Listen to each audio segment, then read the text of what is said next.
Hello friends, welcome on my YouTube channel English Grammar for You। कल हमने आपको कुछ टॉपिक्स क्लियर कराए थे। आज हम उनसे आप आगे के टॉपिक आपको क्लियर करा रहे हैं।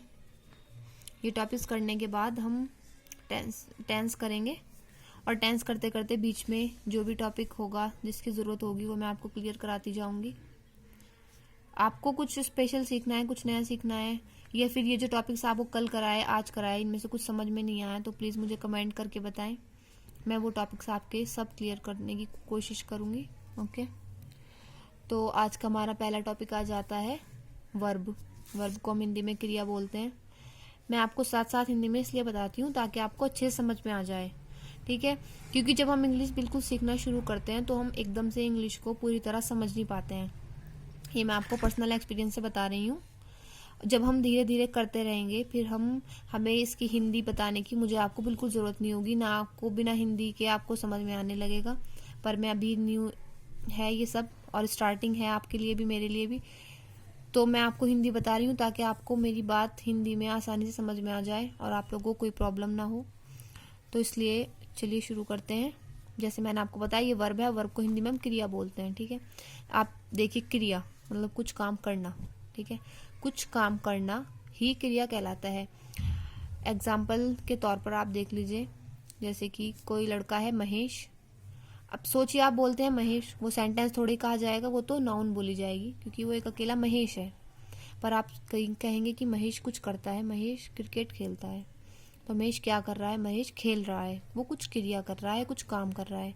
तो उसका वो कुछ काम करना जो है वो हमारा वर्ब कहलाएगा, ठीक है। हमारा क्रिया कहलाएगा। उसने कुछ क्रिया की, उसने कुछ किया, ठीक है। या फिर हो सकता है उसने पढ़ा हो, रमेश पढ़ता है तो पढ़ना, उसने तब भी कुछ क्रिया की है ना। तो वो क्रिया जब करेगा तो रमेश पढ़ता है, तब वो एक सेंटेंस बनेगा। बिना वर्ब के सेंटेंस नहीं बन सकता।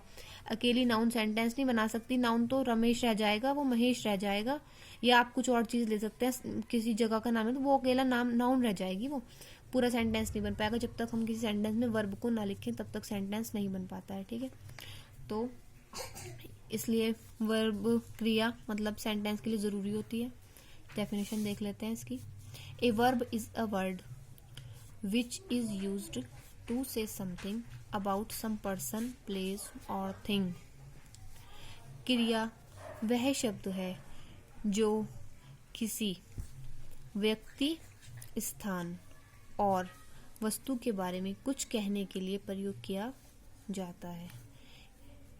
वही बात हो गई जो मैंने आपको अपनी लैंग्वेज में बताया था कि क्रिया वह शब्द है जो किसी व्यक्ति, प्लेस स्थान, थिंग वस्तु के बारे में, समथिंग कुछ कहने के लिए प्रयोग किया जाता है, क्रिया कहलाता है। एग्जाम्पल देखिए जो मैंने लिखा हुआ है, the girl wrote a letter, लड़की एक पत्र लिखती है, ठीक है। तो ये जो लिखना हुआ, लड़की क्या करती है? पत्र को लिखती है। तो जो लिखना हुआ ये हमारा क्या हुआ? ये हमारी वर्ब हुई। लड़की ने कोई क्रिया की, क्या किया? उसने लिखा। हो सकता था लड़की उस लेटर को पढ़े, तो हम ये लिखेंगे कि the girl read a letter, लड़की ने लेटर को पढ़ा। उसने क्या काम किया? तब उसने क्या करा? तब उसने पढ़ा, लिखा नहीं, तब उसने पढ़ा। तो वो पढ़ना क्या हुआ? वो पढ़ना भी एक तरह की क्रिया हुई। तो ये सारी हमारी क्रिया, कुछ करना एक सेंटेंस में वो क्रिया होती है। आप इसको कैसे ढूंढ सकते हैं? आप इसको ऐसे ढूंढ सकते हैं जैसे कि आप उसका सब्जेक्ट लेते हैं, ये गर्ल है तो हम ये गर्ल क्या करती है, लड़की क्या करती है? लड़की लिखती है, ठीक है। लड़की लिखती है, तो ये लिखना क्या हुआ? लिखना है क्रिया हो गई, ठीक है। ठीक है, हुआ क्लियर? नेक्स्ट टॉपिक देखें। नेक्स्ट टॉपिक है हमारा प्रीपोजिशन, संबंध सूचक शब्द। ये देखिए, संबंध सूचक शब्द मतलब वह शब्द जो किसी एक नाउन का किसी दूसरे नाउन से या प्रनाउन से संबंध बताए, एक रिलेशन, एक रिश्ता बताए, वो शब्द हमारा प्रीपोजिशन कहलाता है, ठीक है। क्या, कौन सा शब्द प्रीपोजिशन कहलाता है? जो किसी एक नाउन का संबंध किसी दूसरे नाउन से या किसी दूसरे प्रनाउन से बताए, वो हमारा प्रीपोजिशन कहलाता है, संबंध सूचक शब्द कहलाता है, ठीक है। डेफिनेशन देख लीजिए, ये आ गई हमारी definition. A preposition is a word which used with a noun or pronoun to show how the person, place or thing denoted by the noun or pronoun stand in relation to something else.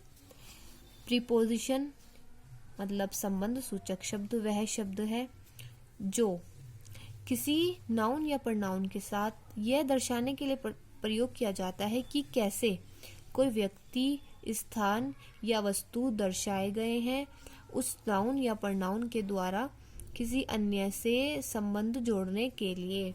ठीक है, अब हम इसको ऐसे बोलेंगे कि preposition वह शब्द है जो किसी नाउन या प्रनाउन के साथ इसलिए जोड़ा गया है ताकि उसका संबंध किसी दूसरे नाउन या प्रनाउन से बताया जा सके। ठीक है, वो शब्द हमारा प्रीपोजिशन कहलाता है। जैसे कि there is a parrot in the garden, there is a parrot in the garden, एक तोता गार्डन में है। ठीक है, तो जो हमारा पैरट है, जो हमारा तोता है, उसका जो रिलेशन गार्डन से है कि वो गार्डन के अंदर है, वो किसके थ्रू बताया जा रहा है, इनके थ्रू। आप यहाँ से इन हटाकर देखिए क्या पता चलता है आपको। There is a parrot the garden, what garden, कुछ पता ही नहीं चल पा रहा है कि गार्डन में है, गार्डन के अंदर है, गार्डन के ऊपर है, गार्डन से क्या रिलेशन है पैरट का। पर अगर हम इसमें एकदम से देखते हैं इन द गार्डन तो पता चल जाएगा साफ साफ कि पैरट गार्डन के अंदर है। इससे साफ साफ पता चल जाता है कि पैरट गार्डन में है।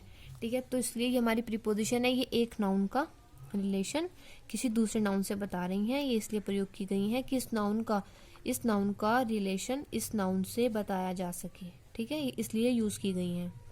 ऐसी ही मतलब प्रीपोजिशन बहुत सारी होती हैं, ये मैंने आपको एग्जाम्पल पे तौर पे बताया है ताकि आपको आसानी से समझ में आ जाए। नहीं, और अब हम अपना नेक्स्ट टॉपिक देखते हैं। नेक्स्ट टॉपिक है हमारा कंजक्शन, इसको हम हिंदी में संयोजक बोलते हैं। संयोजक मतलब किसी का संयोजन करने वाला, किसी को जोड़ने वाला। ठीक है, संयोजक साफ साफ पता चलता है किसी को जोड़ने वाला शब्द। ठीक है, कंजक्शन, इसको इंग्लिश में बोलते हैं कंजक्शन, कंजक्शन। ठीक है, ये बोला जाता है हमारा कंजक्शन। ध्यान रखना, इसको याद करना अच्छे से।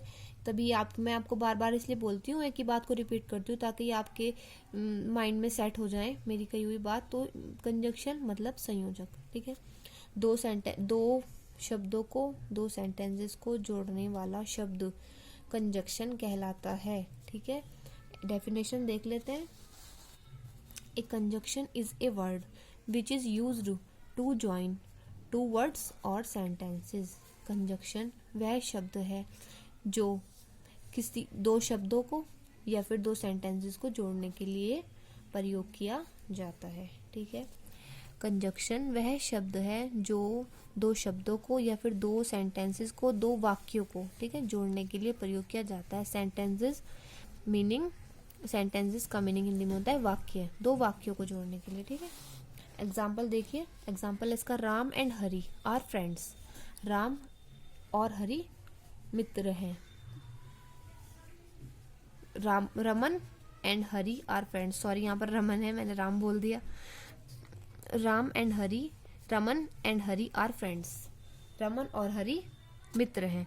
तो इसमें ये एंड जो है ये रमन और हरि को आपस में जोड़ रहा है। एंड के थ्रू पता चल रहा है कि रमन और हरि फ्रेंड है। तो ये एंड यहाँ पर कंजक्शन का वर्क कर रहा है। ठीक है, अच्छा, आता है हमारा नेक्स्ट टॉपिक इंटरजेक्शन। ठीक है, तो इंटरजेक्शन विस्मय सूचक शब्द। विस्मय सूचक शब्द अचानक से आने वाले भाव को प्रकट करने वाला शब्द। अचानक से जो हमारे अंदर फीलिंग आती है उनको हम जिन वर्ड्स के थ्रू बताते हैं, ठीक है, वो वर्ड्स हमारे इंटरजेक्शंस कहलाते हैं। ठीक है, देखिए इसकी डेफिनेशन देख लेते हैं, एग्जाम्पल देख लेते हैं, समझ में आ जाएगा। An interjection is a word which express some sudden feelings. Interjections वे शब्द हैं जो अचानक से आने वाले भाव को प्रकट करते हैं। जो अचानक से हमारे मन के अंदर भाव आते हैं, खुशी का, गम का भाव जो आते हैं हमारे अंदर, गुस्से का, उन सबको जो प्रकट करने वाले शब्द होते हैं वो हमारे इंटरजेक्शंस कहलाते हैं। एग्जाम्पल देखिए, hurrah we won the match. Hurrah मतलब खुशी से हम कहते हैं ये hurray we won the match. तो ये जो हुर्रा यहाँ पर शब्द है ये इंटरजेक्शन है, ठीक है।